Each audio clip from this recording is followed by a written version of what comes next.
अस्सलामुअलैकुम वरहमतुल्लाहि वबरकातुहू। मैं होम्योपैथिक डॉक्टर मोहम्मद असगर सिद्दीक अपने यूट्यूब चैनल जिसका नाम है डॉक्टर असगर ख़ान से मुखातिब हूँ।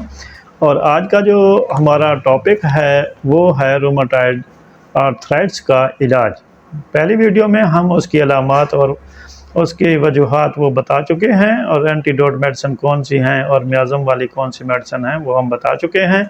इसमें हम इसका सिर्फ होम्योपैथिक मेडिसिन का इलाज बताएंगे। तो रूमेटॉइड आर्थराइटिस क्योंकि सबसे पहले जो है वो छोटे जोड़ों से शुरू होती है, तो छोटे जोड़ों में जो हम मेडिसिन इस्तेमाल करते हैं वो हैं एक्टिया स्पाइकाटा, कालोफाइलम और सिमिसिफ्यूगा और लेडम पाल। छोटे जोड़ों पर इन चार मेडिसिन की बहुत ज़्यादा गिरफ्त है।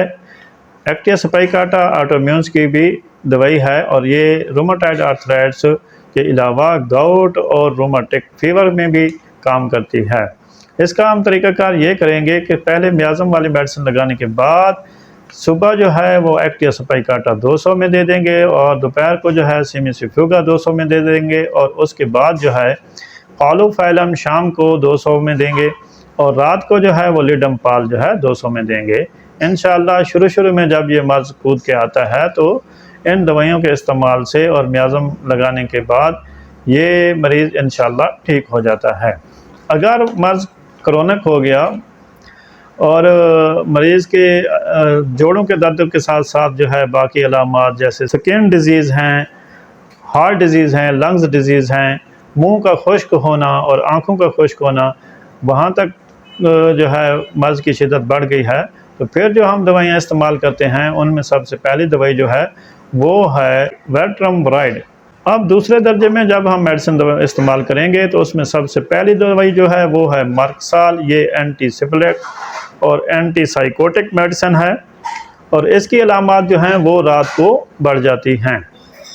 अगली जो मेडिसिन है वो हमारी है वेट्रमवराइड। वेट्रमवराइड में जो है दिल की अलामात के साथ साथ फेफड़ों की अलामात, लंग्स प्रॉब्लम इसमें आते हैं, और इसके अलावा स्किन अलामात जो है इसमें पाई जाती हैं।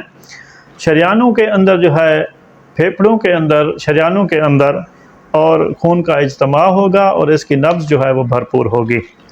अगली दवाई जो है वो हमारी है कालचिकम, और कालचिकम ऑटोइम्यून डिजीज़ की भी दवाई है, रूमेटॉइड आर्थराइटिस, रूमेटिक फीवर और गाउट की भी दवाई है। ये जोड़ों की बहुत बड़ी दवाई है। रात को इसकी भी दर्दें बढ़ जाती हैं, मरीज़ को बुखार भी होगा, और दर्द इसके जो है वो नकल मकानी करते हैं। कालचिकम की जो ज़्यादती है वो है ग़ुरूब आफ्ताब से लेकर तलुए आफ्ताब तक हरकत करने से, दिमागी मेहनत करने से, और बेख्वाबी से, और खुराक खाने की बू से। गर्दन के दर्द में लेटने से और दबाने से जो है इसका आराम आता है, और दिल के गिलाफ पे जो वरम आ जाता है वो भी कालचिकम से सही हो जाता है।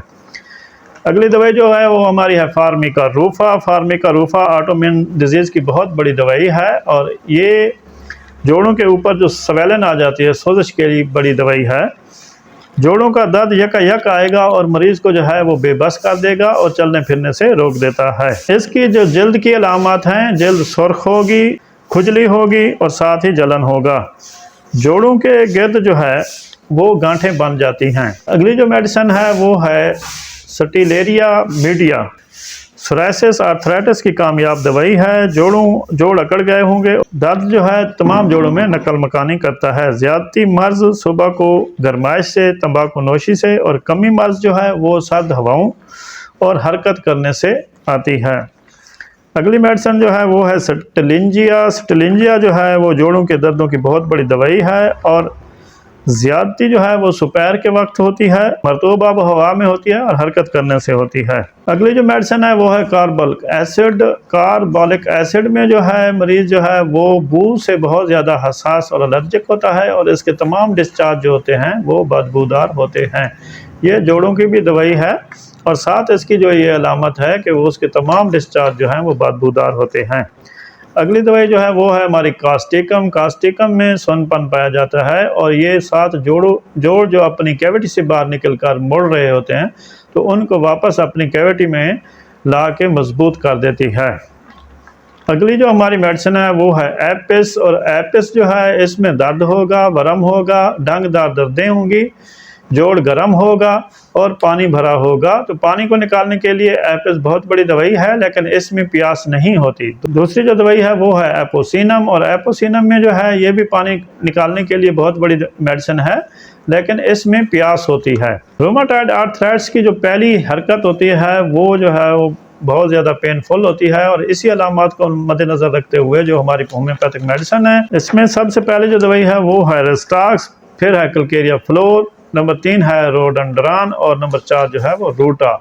इन चारों मेडिसिन की एक ही अलामत है कि इनकी पहली हरकत जो होती है वो तकलीफ दे होती है, और जो रूमेटॉइड आर्थराइटिस में भी यही अलामत पाई जाती है कि उसकी जो पहली हरकत होती है वो पेनफुल होती है। रेडियम ब्रोम जो है ये ऐसी मेडिसिन है, जब हम होम्योपैथिक मेडिसिन बहुत ज़्यादा कसरत से देते हैं लेकिन कोई मुनासिब रिजल्ट नहीं निकलता, तो रेडियम ब्रोम की 30 की अगर एक खुराक दे देंगे तो वो उन दवाइयों में से जो मुनासिब दवाई है उसको चूज़ करके मरीज़ को शिफायाबी से हमकिनार करती है। इसके अलावा जोड़ों के दर्द के साथ साथ इसमें डाइजेस्टिव प्रॉब्लम भी पाए जाते हैं, उनको भी ये दुरुस्त करती है, और जल्दी अमराज में भी ये दवाई बहुत ज़्यादा काम करती है। वैसे भी इंसान आजकल जो है वो रेडियोलॉजी ज़िंदगी जी रहा है, तो हर वक्त कभी वो फ़ोन के सामने है तो कभी एक्सरे के सामने है, तो उस पर जो है रेडियोलॉजी जो लहरें हैं वो पड़ती रहती हैं। इसलिए भी ये गाहे बगाहे जो है हमें रेडियम ब्रोम की कोई एक आध खुराक जो है वो खा लेनी चाहिए, और जोड़ों के दर्द में भी इसका बहुत बड़ा हाथ है। इसकी कमी जो है वो खुली हवा में चलने से होती है, लगातार हरकत करने से होती है, गर्म पानी से नहाने से और दबाने से होती है, और इसका इजाफा जो है वो उठने पर होता है। तो हम अलामात के मुताबिक जो है इन दवाइयों को सही समझते हुए अगर अप्लाई करेंगे तो इंशाअल्लाह जो है रूमेटॉइड आर्थराइटिस के मरीज़ को जो है उसके दर्दों में अफाका भी देंगे और मुस्तकिल तौर पर ठीक भी कर सकेंगे। दुनिया में जो है ऑटोइम्यून डिजीज़ की जो है ये बहुत ख़तरनाक बीमारी, इसका कोई इलाज भी दरियाफ्त नहीं हुआ, लेकिन होम्योपैथिक वह तरीका इलाज है जिसमें ना सोड है, जिसमें पोटेंसी है, और जिसमें जो है म्याज़म है, जिनकी मदद से हम रूमेटॉइड आर्थराइटिस को भी ठीक कर सकते हैं। और अल्हम्दुलिल्लाह सबसे बड़ी जो डिज़ीज़ थी वो रूमेटॉइड आर्थराइटिस वो हम कर चुके हैं।